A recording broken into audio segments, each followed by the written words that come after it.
नमस्ते सागर सर। नमस्कार। सो म चाहिँ तपाईँलाई counselling related mental health related केही क्वेसनहरू सोध्छु। Are you ready for that? Okay, so the first question is, how do you take care of your own mental health? Okay, म मेरो मेन्टल हेल्थको केयर गर्दाखेरि चाहिँ अब मेन्टल हेल्थको केयर गर्ने भन्ने बित्तिकै चाहिँ बायोलोजिकल, साइकोलोजिकल र सोसल तिनटै एस्पेक्टबाट हामीले केयर गर्नुपर्छ।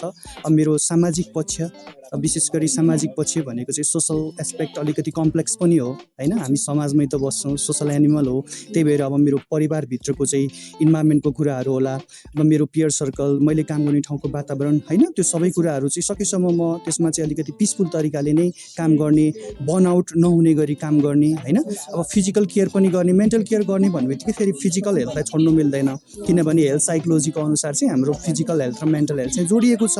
अनि मेन कुरा स्ट्रेस म्यानेजमेन्ट भन्छ, वास्तवमा चाहिँ स्ट्रेस म्यानेजमेन्ट नभएर self management during stressful situation हो होइन।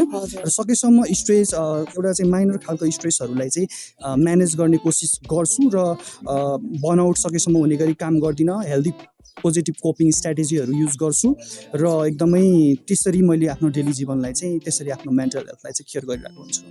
वाउ। अर्को क्वेसन चाहिँ छ, so what made you choose psychology over everything else? अरू सब्जेक्ट भन्दा साइकोलोजी किन चुज गर्नु? वेल, अब यसमा चाहिँ मेरो अलिकति फरक एन्सर छ। जस्तो मेरो सानो बेलादेखिको मेरो ड्रिम हेर्ने हो भने चाहिँ मेरो न्युरोलोजिस्ट बन्ने भन्ने थियो बच्चा बेलामा। मलाई साइकोलोजीको बारेमा धेरै थाहा थिएन, साइकेट्रीको बारेमा अल्दो थाहा थियो। तर अब जब मैले एउटा क्योंकि भन्ने मुभी आयो सलमान खानको, हिन्दी मुभी पुरानो, र त्यहाँ जुन एउटा चाहिँ त्यो पात्र, त्यो स्टोरी जुन मैले हेरेँ, त्यो स्टोरी हेर्न बित्तिकै कसरी हामीले चाहिँ मेन्टल हेल्थमा कसरी काम गर्नुपर्छ, कसरी प्रोफेसनल हुनुपर्छ भन्नेको कुराहरू चाहिँ त्यो स्टोरीले मलाई एकदमै मोटिभेट गर्यो। र सानै बेलामा एउटा चाइल्डहुडमा त्यो स्टोरी हेर्न पाउँदाखेरि चाहिँ अब मलाई मेन्टल हेल्थ र फिजिकल हेल्थ दुईटामा चाहिँ अब कुन जाने भन्ने कन्फ्युजन अलिकति त्यो लाग्यो। र त्यो बेलामा एकदमै मेन्टल हेल्थलाई, साइकेट्री, साइकोलोजीलाई लिएर क्युरियोसिटी बढ्यो।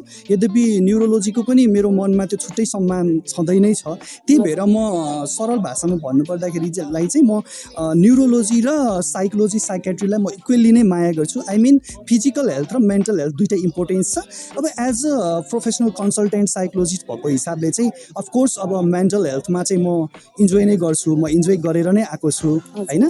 त्यही भएर अब अरू फिजिकल हेल्थको फिल्ड भन्दा चाहिँ मलाई मेन्टल हेल्थ फिल्ड मन पनि बढी पर्ने हो। तर न्युरोलोजी र साइकोलोजी चाहिँ आई मिन त्यो मलाई विशेष गरी चाहिँ neuro developmental disorder, neuro degenerative disorder र स्पेसली चाइनामा गएर चाहिँ मैले जेरियाट्रिक हेल्थको कोर्स पनि गरेको हो। द्याट्स वाइ मलाई अनि अलिकति न्युरो साइन्सबाट नै एज अ चाहिँ लेक्चरर मैले सेन्ट्रल डिपार्टमेन्ट अफ साइकोलोजीमा मैले मेरो first as a part time lecture त्यहाँबाट सुरु गरेको थिएँ करियर। द्याट्स वाइ पनि मलाई यो न्युरो र साइकोलोजी दुइटै नै त्यसरी। सो इन्ट्रेस्टिङ, हामीले चाहिँ एउटा रिकमेन्डेसन पनि पायौँ कुन चाहिँ मुभी हेर्ने भनेर। So the next question is, what's the one myth about psychology people still believe?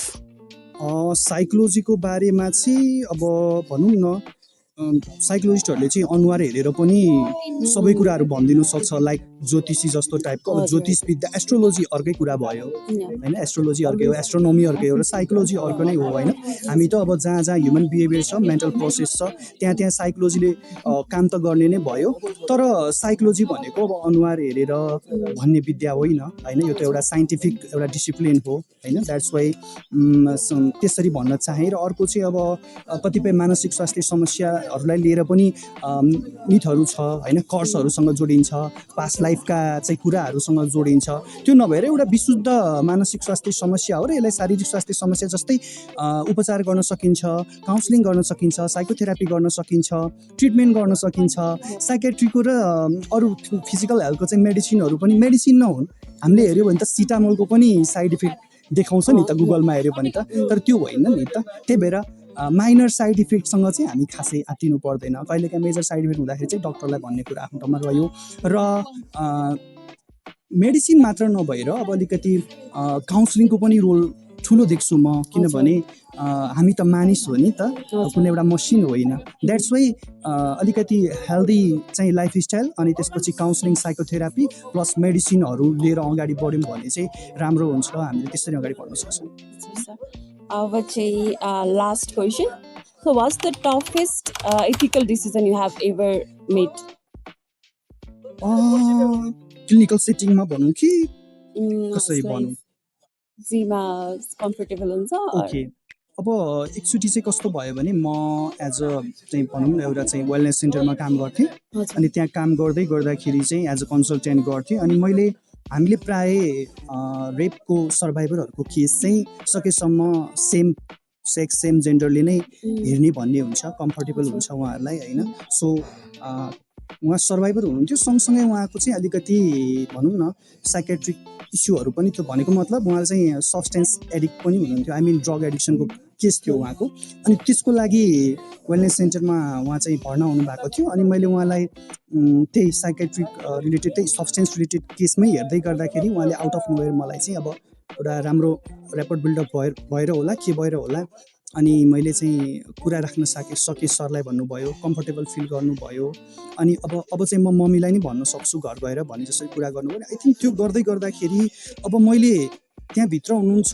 ड्रग्सको केसमा भर्ना हुनुभएको छ त्यो ट्रिटमेन्ट नभइकन त्यहाँ हामीले डिस्चार्ज गर्ने अवस्था पनि थिएन र सँगै त्यो त्यहाँ मसँग कुरा उक्काउँदै गर्दाखेरि मैले फेरि डु नट हार्म प्रिन्सिपलमा नि काम गर्नु पर्यो त्यो बेलामा अलिकति बढी म फ्री एसोसिएसन टेक्निक अलिकति साइकोडाइनामिकको त्यो मैले बढी युज गरेँ किनभने म अलिकति त्यहाँ माइन्डफुल हुनुपर्ने कुरा थियो नि त म एज अ अपोजिट जेन्डरको अपोजिट सेक्सको चाहिँ प्रोफेसनल कन्सल्टेन्ट साइकोलोजिस्ट भइरहँदै गर्दाखेरि मेरो कतिपय नन भर्बल चाहिँ बिहेभियर हुनसक्छ भर्बल बिहेभियर हुनसक्छ मेरो हावभावहरू हुनसक्छ बडी ल्याङ्ग्वेजहरू हुनसक्छ मेरा शब्दहरू हुनसक्छन् त्यसले चाहिँ उहाँलाई अलिकति कतै गाह्रो पर्छ कि भनेर त्यो बेलामा म एकदमै एक्सट्रिमली कसियस भएको थिएँ र मैले जापानिज कोर्स पनि गरेको हुनाले र जापानिज कोर्समा मेरो जापानिज क्लिनिकल साइकोलोजिस्ट म्यामले चाहिँ के भन्नुहुन्थ्यो प्रोफेसरले भने नाकातानी सेन्से भन्ने हुनुहुन्थ्यो अनि उहाँले चाहिँ ट्रमाको केसहरू चाहिँ सुरुमा हेर्नुहुन्न है अलिकति सिम्पल केसहरूबाट नै गर्दै जानुपर्छ विशेष सतर्क हुनुपर्छ भन्नुहुन्थ्यो अनि त्यो बेलामा चाहिँ त्यो केस हेरिसकेपछि मैले आफूलाई